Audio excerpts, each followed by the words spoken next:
फिर P P पा पा वो जनाब हॉर्न बजा रहे होते हैं, और उस वो खड़े रहेंगे फिर भी। उनको ये लोगों को ख्याल नहीं आता कि ये गलती कहाँ पे हुई है। कभी किसी ने सोचा ही नहीं है कि ये हम क्या करते हैं। और ये अस्सलाम एक दिन। वालेकुम जी। मेरा नाम हसनैन लोधी, आप वाकफ़ ही हैं पहले भी। तो आज फिर हम पीर साहब से उनकी खिदमात लेंगे। तो और आज एक सोशल इशू पे बात करना चाहेंगे, जो छोटे छोटे हमारे सोशल इश्यूज होते हैं ज़िंदगी में, तो जिन पे हम इतना खासा ध्यान नहीं देते। तो लेकिन हम चाहते हैं कि हम उन छोटे छोटे इश्यूज को भी कवर करें, ताकि हमारे अंदर एक एक एहसास ज़िम्मेदारी पैदा हो उनको सुलझाने के लिए और उनकी बेहतरी के लिए। हम अब जैसे हम आज बात करेंगे ट्रैफिक इश्यूज़ के बारे में, क्योंकि पाकिस्तान में जितनी महंगाई बढ़ गई है, और महंगाई बढ़ने के साथ साथ हम देखते हैं कि उतने ही ज़्यादा मोटरसाइकिल और गाड़ियाँ रोड पे आ गई हैं। और आबादी के भी बढ़ने से भी कभी बड़ा एक इसमें आंसर पाया जाता है। तो आज पीर साहब से भी कुछ पूछेंगे कि इस आबादी, इस बहुत ज़्यादा आबादी में और बहुत ज़्यादा महंगाई में ये ट्रैफिक का हंगम और जो तूफान बदतमीज़ी पैदा हो चुकी है। आजकल के छोटे छोटे बच्चे वन व्हीलिंग करते हुए सड़कों पर नज़र आते हैं, और हमारे नेटिव टाउन में तो आए दिन मतलब वाकयात हो रहे हैं एक्सीडेंट के, जिसमें कई लोग अपनी जानों से भी हाथ धो बैठते हैं। और कोई उनको पूछने वाला नहीं है, बच्चों को पूछने, माँ बाप की उन पे कोई निगहदाश्त नहीं कर रहे, ना उन पे उनकी आंख रखते हैं कि बच्चा हमारा कहाँ जा रहा है मोटरसाइकिल पे, क्या इतनी उम्र में उसको मोटरसाइकिल देना जायज़ है। इस पे हम पीर साहब से भी बात करेंगे कि वो क्या समझते हैं कि क्या हल है इसके पास, इनके पास, और हमें बताएं वो अपनी मुख्त अच्छी आरा से। जी पीर साहब, क्या हाल चाल है हमारे? जी अल्हम्दुलिल्लाह ठीक ठाक। लोधी साहब आप कैसे हैं? जी शुक्र अल्लाह का, आप लोधी सुनाएं। साहब बहुत शुक्रिया, आपने मुझे मदऊ किया। और आपका जो जिस टॉपिक के ऊपर आप बात कर रहे हैं, ये छोटा नहीं है, मेरे ख्याल में बहुत बड़ा टॉपिक है। जी और इसके ऊपर ज़्यादातर बात शायद किसी प्लेटफॉर्म के ऊपर बात नहीं होती। वैसे जनरल डिस्कशन लोग आपस में करते रहते हैं, लेकिन किसी बड़े प्लेटफॉर्म के ऊपर इस पर बात नहीं होती। तो ये बड़ा, इसके ऊपर मैं समझता हूँ कि आप ये बड़ा अच्छा कर रहे हैं कि इसके ऊपर आप बात कर रहे हैं। तो इसमें देखिए जी, मसाइल तो ट्रैफिक के हम तो शुरू से ही देख रहे हैं। बड़े शहरों में ख़ास तौर पर लाहौर के अंदर, कराची के अंदर। लाहौर के अंदर मुझे याद है कि जब ये ट्रैफिक वार्डन को इंट्रोड्यूस करवाया गया था, तो उसके बाद जो है कुछ डिसिप्लिन पैदा हुआ है। लेकिन फिर भी हमारा जो एक शऊर है, उसका इर्तिका इस हवाले से वो नहीं हो रहा कि हम एक ज़िम्मेदार शहरी के तौर पर कब बिहेव करेंगे। तो इसमें जो है ना, बड़े इसका जो आउटकम है वो बड़ा भयानक है कि ट्रैफिक डिसिप्लिन को फॉलो ना करने की वजह से बहुत सारी जानें जा चुकी हैं, और हम रोज़ खबरों में देखते सुनते हैं कि इसकी वजह से जानी और माली नुकसान हो रहे हैं। लेकिन उसके बावजूद कोई शख्स इसको सीरियस नहीं ले रहा। अगर आज खबर आ रही है कि किसी जगह पे कोई हादसे के नतीजे में किसी की जान चली गई है, तो इसका इससे ये नहीं कि किसी ने सुना और देखा और उससे कुछ सबक ले लिया। ऐसा नहीं हो रहा। वो फिर भी बार बार वही चीज़ें रिपीट हो रही हैं जो पहले होती थी। तो मेरा ख्याल है कि एज ए नेशन हमें ये जो कोई वाकया हो जाता है, किसी की जान चले जाना, ये बहुत बड़ी बात है। बिल्कुल। और इसको तो देख कर सुनकर तौबा तैब हो जाना चाहिए। अपने बच्चों को सिखाना चाहिए कि भाई ये नतीजा होता है जब आप डिसिप्लिन को फॉलो नहीं करते। वो चाहे आप मोटरवे की बात कर लें, या आप शहर के अंदर जो बड़े शहर हैं उनके अंदर जो ट्रैफिक है उसकी बात कर लें, या आप छोटे शहरों की जो ट्रैफिक है उनकी बात कर लें, तो हर जगह पर हादसा हो रहे हैं अनफॉर्चुनेटली। तो इसमें अभी मेरा जो हमारा भाई इलाका है, वहाँ पे गुज़िश्ता कोई मेरा ख़्याल है कि 1.5 से 2 माह के अंदर 4 ऐसे वाक़यात हो चुके हैं कि जिनमें 2 वाक़यात तो ऐसे हैं कि व्हीलिंग करते हुए लड़के आते हैं और पैदल शख्स को वो हिट करते हैं, और वो अनफॉर्चुनेटली वो जो पैदल शख्स जा रहा है, वो दोनों वाक़यात में उसकी हलाकत हुई है। और अभी एक रीसेंट वाक़या ये इसी जो लास्ट वीक का है जो ख़त्म हुआ है, उसमें मेरा एक अज़ीज़ है, तो वो मोटरसाइकिल पे 2 बच्चे उनके साथ थे, तो वो भी चेकअप करवाने के लिए डॉक्टर के पास जा रहे थे बेचारे। तो ये व्हीलिंग करते हुए कुछ 3-4 नौजवान थे, कोई एक उनमें से जो है ना वो व्हीलर, वो उसके साथ हिट किया है, जो मेरा अज़ीज़ है उनके साथ। और उसके नतीजे में वो एक जो बच्चा है उसकी वो 2-3 जगह से हड्डी टूट गई है, और दूसरे जो अडल्ट हैं साहब, उनके जो है ना वो अच्छी खासी चोटें आई हैं। मैं कल ही उनकी इजाज़त करके आया हूँ कि उनका भी जो है ना वो पाँव की भी सर्जरी हुई है, और आँख उसकी यूँ लगता है कि बड़ी मुश्किल ही बची है। तो ये बड़ा मसला है। और इस तरह से ये तो एक चीज़ आ गई कि आप जब डिसिप्लिन को फॉलो नहीं करते, जब ट्रैफिक कवानीन को आप फॉलो नहीं करते, जब जो लॉज हैं ट्रैफिक के हवाले से वो वायलेट होते हैं, तो उनसे ये नुकसानात तो होते हैं। लेकिन इसके अलावा आपको ज़हनी कुफ़्फ़त कितनी होती है। मिसाल के तौर पर आप सड़क पे जा रहे हो, तो ये डिसिप्लिन फॉलो ना करने की वजह से ट्रैफिक जैम हो जाती है। किसी एक या दो बंदों की गलती होती है, और वो सारे पीछे खड़े होते हैं उनकी गलती की वजह से। और ये चीज़ हम ना बरसों से देखते आ रहे हैं, लेकिन कभी ये हमारा शौरी इर्तिकाब हुआ ही नहीं है इस हवाले से। एक मैं मिसाल देता हूँ कि छोटे शहरों में ख़ास तौर पर, जहाँ पे ये टू वे ट्रैफिक का कॉन्सेप्ट नहीं होता, यानी एक रोड है, उसी पे ही जाने वाली ट्रैफिक है और उस पे ही आने वाली ट्रैफिक है। तो जो अंदरूनी शहर जो सड़कें हैं, उनमें क्या होता है कि आपकी अगर लेफ्ट लेन है तो आप उसमें जा रहे हैं, तो सामने आने वाले के लिए राइट लेन खाली होनी चाहिए। तो ऐसा नहीं होता। हमारे जो जाने वाले जो लेफ्ट लेन जिनकी बनती है, वो राइट में भी घुस जाते हैं। अब अगर वो राइट में घुसेंगे तो जो सामने से आ रहा है उसका तो रास्ता ब्लॉक हो जाएगा। बिल्कुल। वो जल्दी के चक्कर में हम लेफ्ट में अपनी एक कतार लंबी बनाने की बजाय हम क्या करते हैं कि हम राइट वाली स्पेस भी ऑक्यूपाई कर लेते हैं। उससे क्या होता है कि आने वाली ट्रैफिक का जो रास्ता है वो बंद हो जाता है, और फिर फंस के खड़े होते हैं सारे। फिर पी पी पा पा वो जनाब हॉर्न बजा रहे होते हैं, और उस वो खड़े रहेंगे फिर भी। उनको ये लोगों को ख्याल नहीं आता कि ये गलती कहाँ पे हुई है।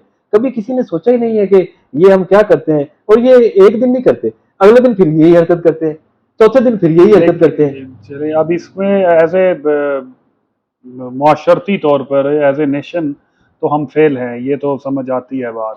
लेकिन क्या इसका जो हल है वो आपको ये नहीं नज़र आता कि हम हमारे कवानीन में बहुत नरमी है। कवानीन बने हुए हैं लेकिन कवानीन की इम्प्लीमेंटेशन ठीक नहीं है। और अब जैसे लास्ट ईयर तुर्की गया, उसके साथ मैं सऊदी अरब भी गया, तो हालांकि वहाँ भी इतनी ही आबादी है, इस्तांबुल में हम देखते हैं तो बहुत रश है, लेकिन कवानीन की जो पासदारी वहाँ पे मुझे देखने में आई वो यहाँ पे बिल्कुल भी नहीं है, क्योंकि वहाँ कानून कवानीन सख्त हैं।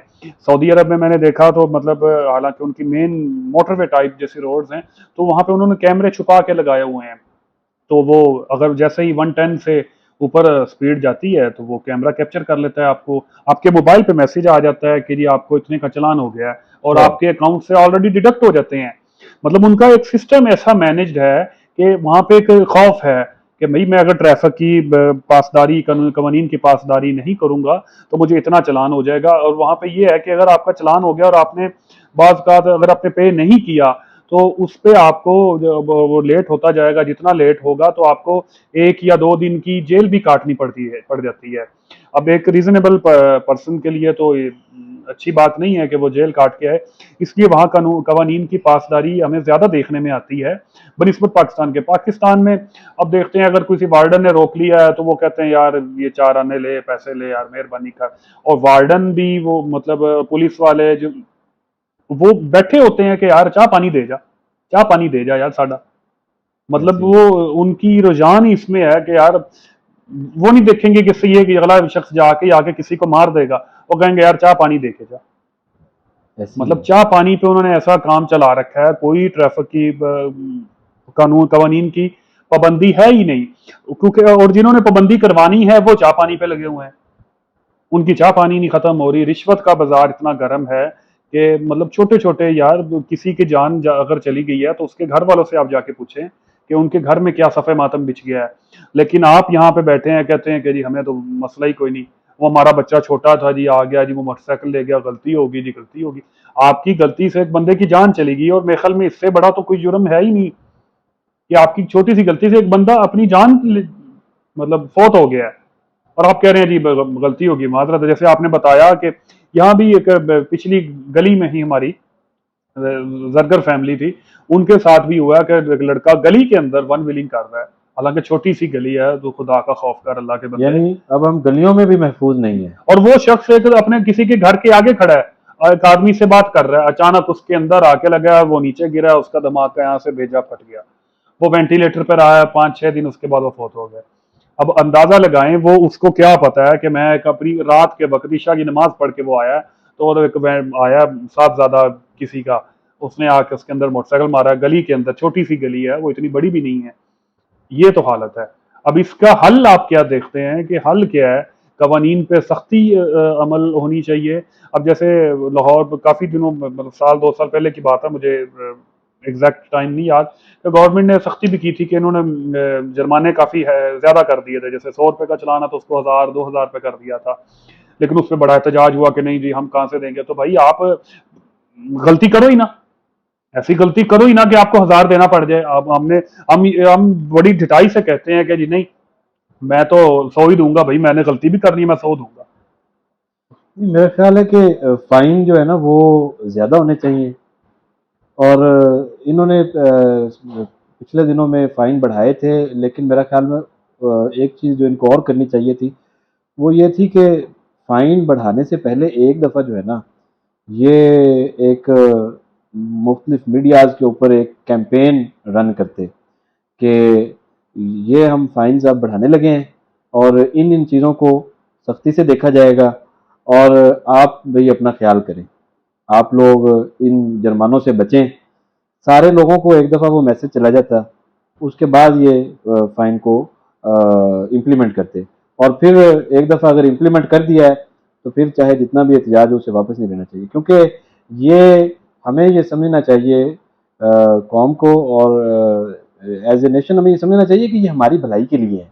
और दूसरा ये है कि इसके अलावा आपके पास रास्ता नहीं है, वरना जानें इस तरह से जाती रहेंगी, बेगुनाह और मासूम लोग इसमें मरते रहेंगे। तो फाइन्स जो है ना वो ज़्यादा होने चाहिए। दूसरी बात ये है कि बाज़ जगहों पर जहाँ पर कानून को बेचा जाता है, यानी अगर एक शख्स को ये अथॉरिटी है कि उसने कानून को इम्प्लीमेंट करवाना है और वो ये समझता है कि मैं इसको इम्प्लीमेंट करवाने के बजाय मैं इससे अपनी जेब गर्म कर लूँ और मैं ये कानून अपनी अथॉरिटी को बेच दूँ कुछ पैसों के एवज़, तो वहाँ पे रियासत को अपना मैकेनिज़्म जो है वो बेहतर करने की ज़रूरत है। जिस तरह से बाज़ जगहों पे हमने शायद इस्लामाबाद पुलिस के हवाले से या किसी और शहर के हवाले से, आई एम नॉट श्योर, मैंने ये सुना था कि वहाँ पे जो फोर्स है उनके बॉडी के साथ कैमराज अटैच किए हुए, ताकि अगर वो कोई ऐसी मशकूक कोई लेन देन वाली कोई रिश्वत वाली एक्टिविटी ना कर पाए, तो ये उनको अपना मैकेनिज्म फोर्सेस को जो अमल दरामद करने वाले इदारे हैं उनको अपना बेहतर करना चाहिए। और बाकी शौरी सतह पर भी काम होना चाहिए। जैसा कि मैंने अर्ज किया कि पहले जो चीज़ आप कोई सख्ती किसी में ला रहे हैं तो उसकी एक पूरी आप कैंपेन चलाएं, ये तो एक बिलखसूस बात है। इसके अलावा अमूमी तौर पर आपके जो निसाब है उन पर और मीडिया के ऊपर ये अमूमी तौर पर ये अवेयरनेस की कैंपेन्स चलनी चाहिए। सिर्फ इस इशू पर नहीं बल्कि और भी बहुत सारे इशूज़ हैं जिनमें हम लोग बहुत पीछे हैं, उनके हवाले से ये कैंपेन्स इस तरह से रन होती रहनी चाहिए। अब वो हुकूमत की आपने बात की, उसमें तो हुकूमत की तो सीरियसनेस का आप इससे अंदाज़ा लगा लें कि वफाकी वज़ीर फॉर रिलीजियस अफेयर्स, वो भी एक एक्सीडेंट में ही उनकी डेथ हुई है। जी, जी, अल्लाह जी। उनको जन्नत में जगह अता फरमाए। तो आमीन। उसके बाद भी उन्हें देख लें, गवर्नमेंट ने तो ऐसा कोई काम किया ही नहीं कि ट्रैफिक कवानीन पे हम थोड़ी सी सख्ती करें। उनकी सीरियसनेस का आप इससे ही अंदाज़ा लगा सकते हैं बस।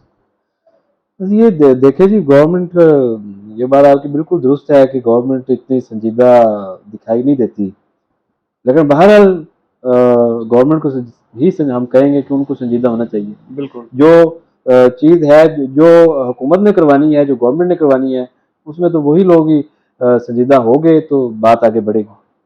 चलें, अब एंड कंक्लूजन हम यही निकला है कि हमें एज ए नेशन एक तो हमें अपनी रिस्पॉन्सिबिलिटी अदा करनी पड़ेगी। एज ए नेशन हमें अपने बच्चों को, अपने बड़ों को एक कवानीन की पाबंदी खुद जब करेंगे तो आहिस्ता आहिस्ता कवानीन पे पाबंदी होनी शुरू हो जाएगी। अगर हम नहीं करेंगे तो हमें देख के भी कोई नहीं करेगा। अगर मैं रात के वक्त कहीं लाहौर में इशारे पे खड़ा हूँ तो मेरे साथ गाड़ियाँ गुजर के जा रही, अगर वो मुझे खड़ा देखेंगी तो वो भी देखा देखी रुकेंगी कि नहीं भाई ये बंदा ट्रैफिक कवानीन की पाबंदी कर रहा है तो हमें भी करनी चाहिए। अगर मैं इसके पास से गुजर जाऊंगा ये तो क्या कहेंगे मुझे लोग। तो एक एक फर्द स्टेप ले तो उसको देखा देखी आहिस्ता आहिस्ता काम शुरू हो जाता है। इसीलिए हम भी उम्मीद करते हैं कि अल्लाह बेहतरी लाए, ताकि लोगों को कुछ शऊर आए। ये हम पहले अपने आप से स्टार्ट करेंगे, तो आहिस्ता आहिस्ता फिर ये शऊर आएगा लोगों के अंदर। तो बहुत बहुत शुक्रिया आपका, माय आपने हमें प्लेजर। खसूसी टाइम दिया। आपसे काफ़ी सारी बातें हुई, ये पीर साहब से हमारी आज काफ़ी बातें हुई। ट्रैफिक इश्यूज़ के बारे में भी आज उनसे बात हुई कि एज ए नेशन हमें खुद अपने आप को, सबसे पहले हमें अपने आप को ठीक करना पड़ेगा कि हमें ट्रैफिक कवानीन की पाबंदी करनी पड़ेगी। अगर हम ट्रैफिक कवानीन की पाबंदी खुद करेंगे तो हमें देखा देखी लोग, दूसरे लोग भी करेंगे। स्टेट को चाहिए, और दूसरी बात स्टेट को चाहिए कि वो अपनी कवानीन पर पाबंदी सख्ती से अमल दरामद करवाए, और कवानीन सख्त से सख्तर होने चाहिए जैसे बाहर के ममालिक में हैं। दुबई देख लें आप, सऊदीया देख लें, वहाँ पे जो जुर्माने हैं वो बहुत ज़्यादा हैं। तो अगर जुर्माना ज़्यादा होगा तो मैं खुद ब खुद डरूंगा, मेरे के अंदर खौफ पैदा होगा कि मैंने यार अगर कानून की पाबंदी नहीं की तो मुझे बहुत ज़्यादा जुर्माना होगा, ताकि फिर मैं अपनी एक लाइन पे चलूंगा। इसलिए आप भी कोशिश करें, ट्रैफिक कवानीन की पाबंदी करें। आपका बहुत बहुत शुक्रिया, आपने हमें टाइम दिया। आपने कमेंट सेक्शन में जाके हमें ज़रूर आगाह कीजिएगा आपकी आरा से। और अल्लाह हाफिज़, इंशाल्लाह फिर मुलाकात होगी। शुक्रिया।